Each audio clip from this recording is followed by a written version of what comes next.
하나님께서는 여러분의 작은 신음소리도 꼭 들으십니다. 절대 그냥 지나치지 못하십니다.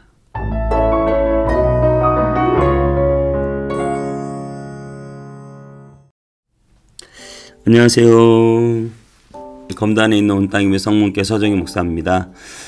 오늘도 여러분이 하나님의 말씀과 함께 정말 행복한 하루 되시길 바랍니다.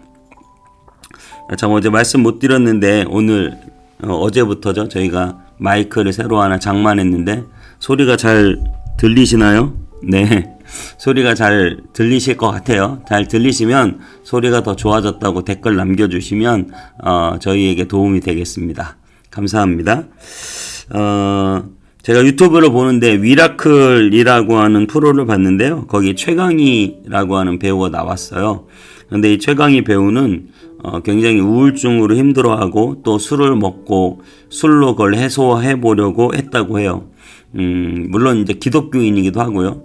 그렇게 힘든 시간들을 많이 보내다가 지금은 이제 연예인 성경 공부에 나가고 그 성경 공부를 통해서 많이 회복되었다는 그런 간증을 그 위라클이라고 하는 프로에서 하더라고요. 근데 또 그 위라클이라고 하는 프로를 운영하는 박위라고 하는 청년이 있는데 그 방송 감독 아들이라고 하더라고요. 그런데 두 다리를 쓰지 못하는 장애인이에요. 그런데 굉장히 밝고 긍정적이고 또 그런 유튜브 프로 채널을 운영하면서 많은 사람들에게 용기와 꿈을 주고 있더라고요. 제가 그걸 보면서 굉장히 많이 도전을 받았습니다. 우리 인생도 살다 보면 많은 위기가 있잖아요. 10대는 10대 나름대로 위기가 있을 거예요. 학업에 대한 스트레스나 뭐 여러 가지 친구 관계 이런 게 있을 수 있고 20대는 또 20대 나름대로의 그런 어떤 위기가 있을 수 있죠. 뭐 취업이나 뭐 사랑이나 뭐 그런 또 진로, 결혼 뭐 이런 문제들 30대도 뭐 역시 마찬가지죠. 취업이나 뭐 재정적인 문제들 또 40대, 50대 넘어가면 자녀 문제, 부부 문제 또 이제 나이가 들면서 건강 문제 여러 가지 위기가 우리 인생에 찾아옵니다. 그리고 우리는 그런 위기를 끊임없이 만나게 되죠. 그런 위기를 만날 때 과연 어떻게 그 위기를 우리가 대처할 수 있을까요? 날마다 술 먹는다고 해결되는 것도 아니지 않습니까? 그것은 정말 임시 방편이지 오히려 더 내 몸만 상하게 하죠. 오늘 본문을 통해서 우리보다 훨씬 더 많은 인생의 위기를 만난 사람이 나오거든요. 바로 다윗이죠. 다윗은 정말 엄청난 위기를 만났던 사람이잖아요. 그 다윗이 과연 어떻게 우리에게 이야기하고 있는지 사무엘하 22장 5절에서 7절까지 제가 한번 읽어보겠습니다. 사망의 물결이 나를 애우고 불의의 창수가 나를 두렵게 하였으며 스올의 줄이 나를 두르고 사망의 올무가 내게 이르렀도다. 내가 환난 중에서 여호와께 아뢰며 나의 하나님께 아뢰었더니 그가 그의 성전에서 내 소리를 들으시며 나의 부르짖음이 그의 귀에 들렸도다. 그렇습니다. 나의 부르짖음이 그의 귀에 들렸다. 이렇게 말하고 있는데요. 사망의 물결이 나를 애웠다. 스올의 줄이 나를 둘렀다. 그러니까 완전히 계속해서 죽을 위기인 거예요. 다윗의 이야기하면 우리가 잘 알죠. 골리앗 앞에 설 때 있었잖아요. 지금이야 뭐 당연히 이겼으니까 그런가 보다 하지만 얼마나 죽을 위기였을까요? 또 수많은 적군들하고 전쟁을 엄청나게 많이 치렀죠. 어디서 활이 날아올지 어디서 칼이 날아올지 모르는 그런 위기들을 지났습니다. 그리고 왕의 창을 받아내야 했어요. 사울왕이 미쳐가지고 수금을 타는 다윗에게 막 창을 던졌거든요.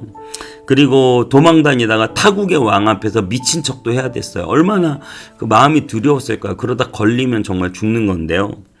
그리고 광야에서 많은 식솔들을 이끌고 도망자 신세가 되어야 했고요. 또 왕이 돼서도 자기의 아들의 칼을 피해서 도망다녀야 할 때도 있었죠. 그러니까 매일매일 인생이 죽을 위기인 거예요. 정말 언제 죽을지 모르는 그런 위기 앞에서 다윗은 그렇게 말하는 것이죠. 내가 환난 중에서 여호와께 아뢰며 나의 하나님께 아뢰었더니 그가 그의 성전에서 내 소리를 들으시며 나의 부르짖음이 그의 귀에 들렸도다. 나의 부르짖음이 그의 귀에 들렸다. 여러분, 하나님은 여러분의 부르짖음을 듣고 계신 분입니다. 하나님의 귀에는 여러분의 부르짖음이 선명하게 들리세요. 여러분에게 무한한 관심을 가지고 계시고 여러분의 모든 일에 하나하나 관심 많아요. 부모는 왜 자기 자녀 일에 하나하나 관심이 많듯이 하나님은 그것보다 훨씬 더 세밀하게 관심이 많아요. 얼마 전에 저희 5학년 아들이 발에 그 쇠가 찔렸대요. 그래서 신발을 뚫고 발까지 상처가 났더라고요. 그래서 뭐 못을 밟았대나요? 그래서 발에 상처가 난 걸 보고 제가 너무 놀랐어요. 자기는 아무렇지도 않다는 거예요. 괜찮다. 근데 뭐 조금 아프고 상처가 있다. 그래서 제가 이제 그 못이 녹슬었냐? 녹슬었으면 파상풍이 올 수도 있다. 그 녹이 네 피부로 들어갔으면 병원 가야 된다. 그래서 저는 이제 난리가 난 거죠. 병원 가자. 그래서 애들이 또 병원 가기 싫어하잖아. 아, 자긴 괜찮대요. 하나도 안 아프대요. 그냥 그때만 좀 상처가 난 거지. 괜찮다고. 병원 절대 안 간대요. 그래서 결국 제가 지기는 했는데 정말 그 아들 발끝에 있는 그 작은 상처도 그냥 못 지나치겠더라고요. 여러분, 하물며 너희 아버지일까 보냐 이렇게 말씀하시잖아요. 하나님이 여러분의 마음 가운데 난 상처, 여러분의 몸에 난 작은 상처도 그냥 못 지나치시는데 그렇게 큰 병을 하나님이 어떻게 그냥 지나치시겠습니까? 밤낮 부르짖는 자들의 원한을 내가 풀어주지 않겠느냐고 말씀하시는데 하나님이 왜 여러분의 원한을 풀어주지 않으시겠습니까? 하나님은 오히려 여러분의 부르짖을 때 참기 어려운 분이죠. 하나님이 오히려 더 안달복달 하시는 거죠. 그게 부모니까요. 우리의 원한을 먼저 빨리 풀어주고 싶으신 분이죠. 정말 여러분의 기도가 절대 하나님 귀에 스치듯 지나가지 않아요. 작은 소리도 엄청 예민하게 하나님은 듣고 계세요. 절대 그냥 못 지나치십니다. 제가 겪어보니까 그렇더라고요. 하나님, 정말 억울해요. 이것 때문에 너무 힘들어요. 그 기도할 때 몰랐는데 나중에 보니까 하나님이 어느새 그 문제를 다 해결해 주시고 하나님이 차도 주시고 집도 주시고 먹을 것도 주시고 물질도 주시고 하나님이 다 주시는 거예요. 물론 풍족하진 않지만 하나님이 우리의 기도를 일일이 다 들어주시더라고요. 하나님이 여러분의 기도를 꼭 들어주십니다. 하나님은 예민하게 반응하세요. 예수님이 12회를 혈루병으로 앓는 여자가 만져서 몸이 나았어요. 근데 모든 사람들이 다 몰랐죠. 그런데 예수님 그러는 거예요. 누가 나를 만졌다. 내 능력이 나갔다. 누구냐? 그랬더니 제자들이 아니 예수님 이렇게 많은 사람들이 예수님 만지잖아요. 근데 예수님은 아니에요. 누가 나를 만졌다는 거예요 지금. 얼마나 예민하십니까? 얼마나 섬세하십니까? 여러분이 옷깃만 스쳐도 예수님은 그냥 지나가실 분이 아니거든요. 여러분이 주여 라는 그 신음소리도 예수님 지금 듣고 계세요. 그냥 지나치실 수 없는 분입니다. 여러분 믿으시기를 바라요.